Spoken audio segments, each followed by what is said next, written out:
Hey everybody, Preston Poulter here with Pocket Jacks Comics. It's that time again. Time to talk about Robotech. So, I have an advance copy here of issue 22. Because it's an advance copy, I'm not supposed to go totally into the plot. But it does pick, here's what I'm going to go with. It does pick up right from the last issue.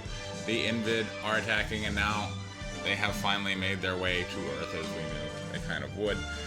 One of the things I like is the way that the writer, which I'll go ahead and give his name, Simon Furman, and I've requested an interview with him, so maybe I will get to bring you more from the person who wrote the story.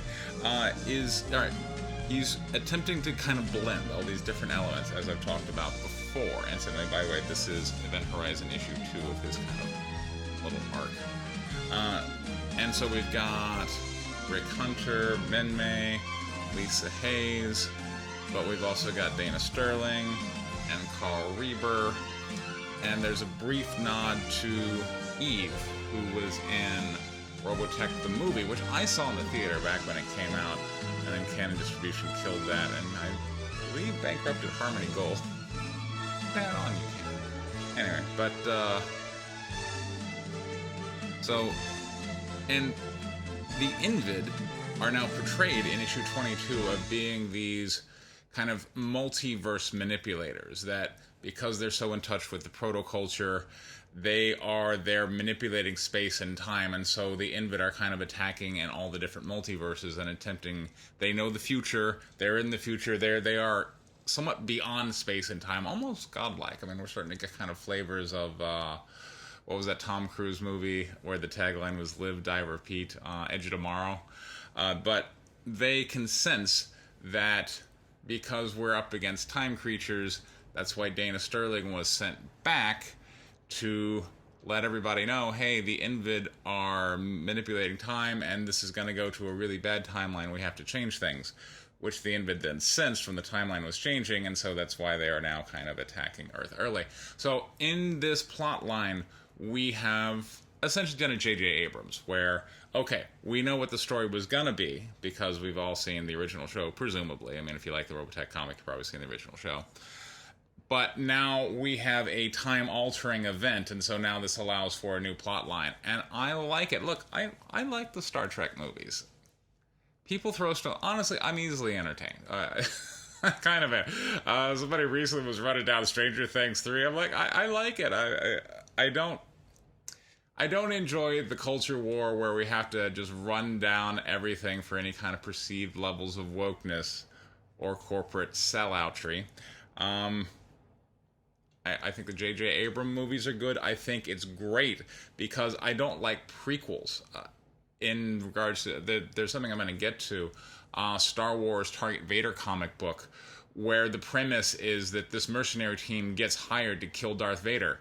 And I'm like, okay, well, that's not interesting because we already know how Darth Vader dies. We already know when the mercenary team gets this mission, they're going to fail. And so the whole story, there's no way to build stakes in that.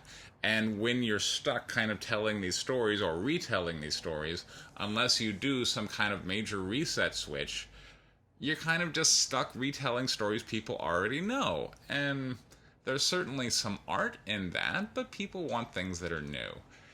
And we're trying to bring Robotech to a new audience, so I really respect Mr. Furman for his decision, and the way he's going about it is bold. You know, he's got a blender that is his story, and he's just, or, kind of a stew pot, and he's just chucking in ingredients. All right, so here's Lisa Hayes, and Minmay, and Rick Hunter, and Dana Sterling, and Miria, and Eve, and Invid, and Carl Reber, and Dr. Zand, and Roy Fokker, and some Roy Fokker clones, and they're just all tossed into this big stew pot, and now we're cooking it. And I think that's cool. That being said, we need to kind of simmer down, because I feel like the story's been kind of moving too fast to get here. Like, Miss Furman knew where he wanted to get, and so we've gotten here. Now I need a focus on good storytelling. And part of that is going to be who's our main character? Because right now it's really jumbled because we have a bunch of people who were main characters in their own right. You know, Rick Hunter was the main character back in the Macross saga, and then Dana Sterling in the Southern Cross saga, and Carl Reber in the Sentinels. And did I miss anybody? I think there's another one in there. But we have a lot of main characters. I want to know who the focus is, whose story kind of is this, because otherwise I'm going to have a hard time getting emotionally attached to anyone.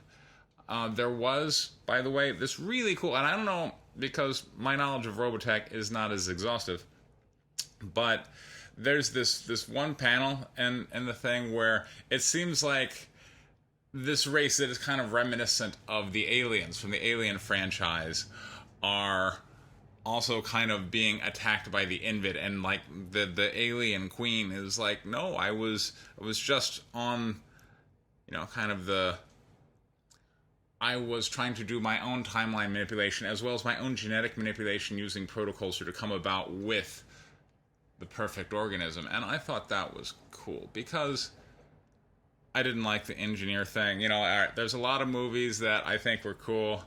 Prometheus and the latest Alien movies, I will say Prometheus was shot well and it was beautiful, but no, I did not like what they did at all. And so to me, I still want to know or have a good explanation for how these biomechanical baddies from the Alien universe happened, and I like that drop in here in Robotech 22 where we just have a panel. I wish we could kind of explore that, because the idea of the alien being a protoculture fueled organism that's kind of in pursuit of the perfect organ would be really cool, or being manipulated by the Robotech masters, aka the engineers. I think there's great crossover there. I would love to write that. I really would. Come to think of it, I think I got a story idea. Okay. Well, see, you do these reviews, you get story ideas. Anyway, issue 22 of Robotech will be hitting newsstands pretty soon. I say that because we're clearly in the 1970s. All right, it's not going to hit newsstands, but it should be available in your local comic book store or online. I would encourage you to check it out. The story's developing. This thing is going to... It's now, I feel, on the edge of transcending from derivative material and just translations of Japanese anime into now entering its own right as its own storyline. And it's going to be sink or swim. I'm hoping it swims. If it sinks, I will tell you. I'm going to be honest. That's my bond, you and me. I'm going to be honest with you. But I would encourage you, so far, to continue backing this. It's making some very bold choices. So, Robotech 22. Check it out. Meanwhile, I've been releasing some advance art from issue 4 of White Lily. When it comes to the fulfillment for my campaign for White Lily issue 3, I've done everything that is in my power to do. I placed the order with the printer, I placed the order for the t-shirts, I placed the order for the metal trading cards and the 11x17 metal prints. I'm ready to fulfill as soon as all this stuff comes in. I'm just waiting for it. I'm waiting. I hate waiting. I want to get that stuff in your hands because I really want to talk about issue 4. I've been releasing advanced artwork on Twitter and on Facebook. If you want to get issue 3, there is still time, as well as the back issues. There's a link down in the description so you can get a hold of that. Thank you very much for your time. Take care.